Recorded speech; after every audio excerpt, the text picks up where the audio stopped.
Alors, j'ai réussi à emprunter une TI, merci Prinia, pour vous faire une petite démo de manipulation Casio avec l'ATI. Alors, l'ATI, c'est un petit peu différent.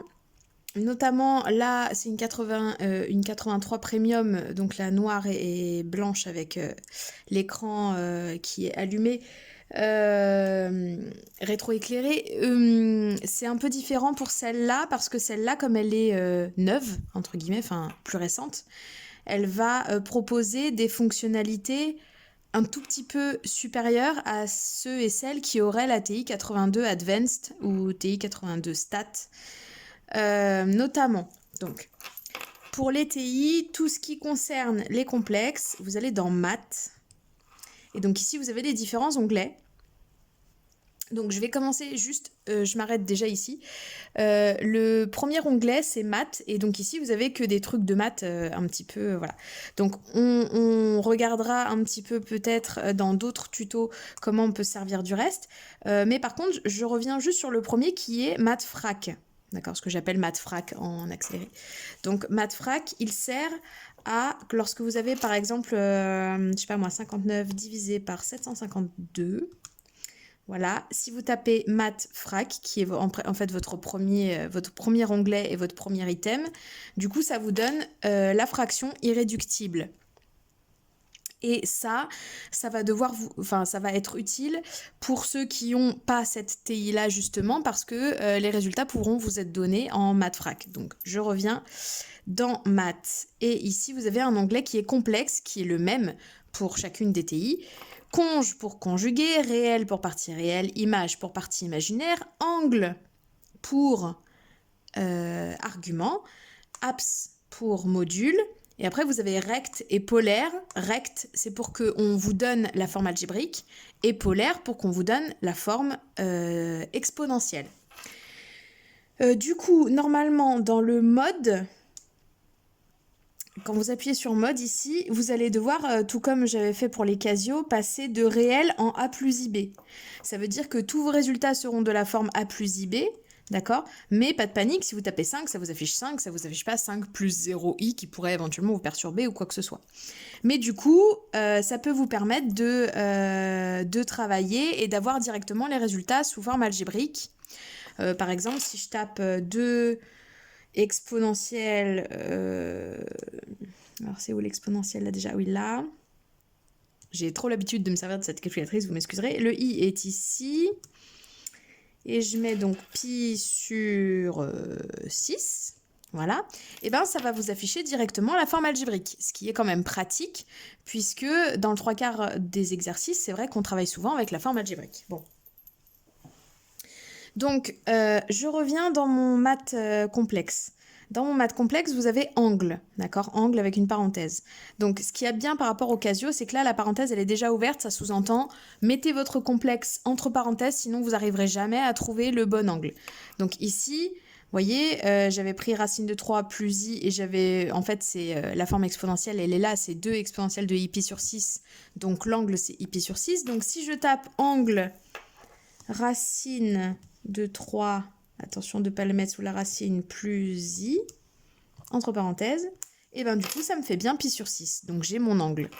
Et si je veux carrément la forme exponentielle, je fais racine de 3 plus i,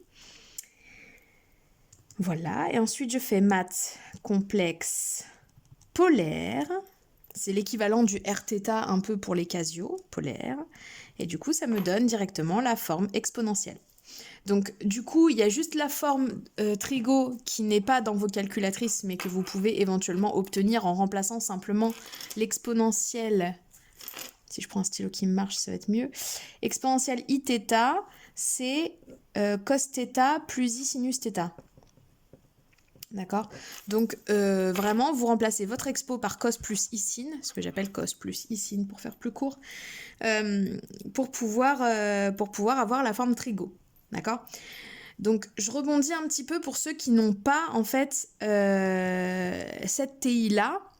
Du coup, par exemple, si vous tapez angle Donc, je vais retaper. Hein. Si vous tapez angle racine de 3 plus i, les autres TI ne vont pas avoir ça, mais vont avoir ça. D'accord? Et ne pourront pas switcher pour avoir le truc qui dépend de pi. Donc, du coup, il y a une technique qui est... bon, c'est un petit peu de la bidouille, encore une fois, mais ça peut vous aider. Si jamais vous avez ça, vous savez que ça, donc 0,5235 bidule, bidule, bidule, c'est quelque chose fois pi.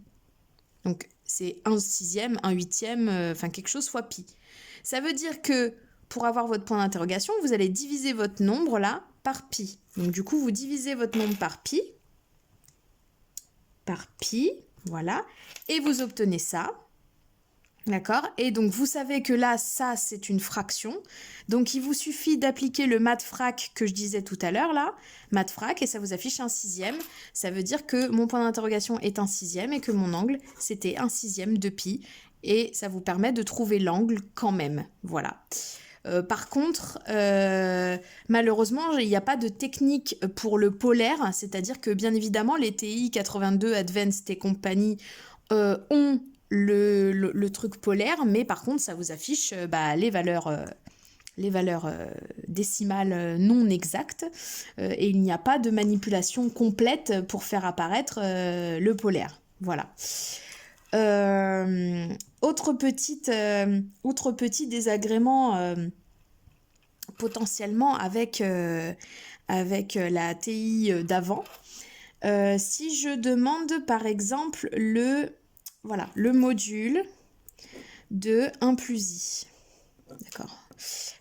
Du coup, le module de 1 plus i, vous faites 1 au carré plus 1 au carré, ça vous fait racine de 2 que vous ne pouvez pas simplifier. Bon, là, si je vais dans maths complexe, dans apps, puisque je veux le module, et que je tape 1 plus i, hop, du coup, j'ai mon racine de 2, mais... les TI entre guillemets de l'ancien temps, les TI 82 Advanced ont ça, d'accord? Donc eux, s'ils ne savent pas le calculer à la main, bon après, pour le module, c'est moins gênant, j'ai envie de vous dire, parce que vous êtes censé pouvoir le calculer à la main, mais du coup, ils ont ça, d'accord? Tac, tac, tac, tac, tac.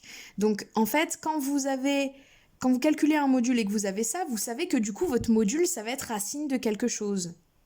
Vous voyez, c'est un peu comme tout à l'heure, là, ça, c'est, je sais même plus si je suis encore dans le cadre ou pas, c'est la racine de point d'interrogation. Donc, comment je fais pour trouver mon point d'interrogation? Je mets tout mon machin au carré. On voit tout. Ça veut dire que vous mettez donc la réponse au carré et ça vous fait 2. Si la réponse au carré, ça vous fait 2, ça veut dire que la réponse, c'était racine de 2.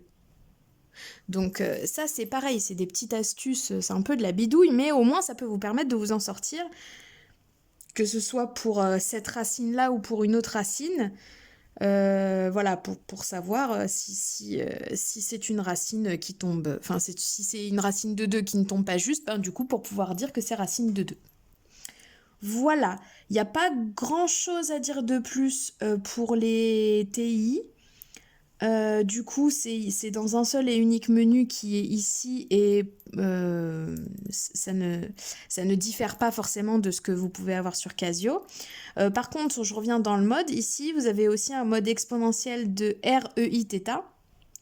Donc, si vous l'appliquez à votre TI, du coup, dès que vous taperez un résultat, donc je vais juste tester pour finir, racine de 3 plus i... Youps. Voilà, et du coup, ça me met directement la forme expo. Donc après, c'est à vous de jongler avec le mode pour avoir la forme que vous voulez à la fin. Donc ça, bien évidemment, ça vous aide à avoir la réponse, mais ça ne remplace aucunement la démonstration. Donc faites quand même attention, c'est pas parce que vous avez la bonne réponse que vous aurez tous les points. Voilà, j'espère que tout est compris. Si vous avez des questions, n'hésitez pas à m'en faire part.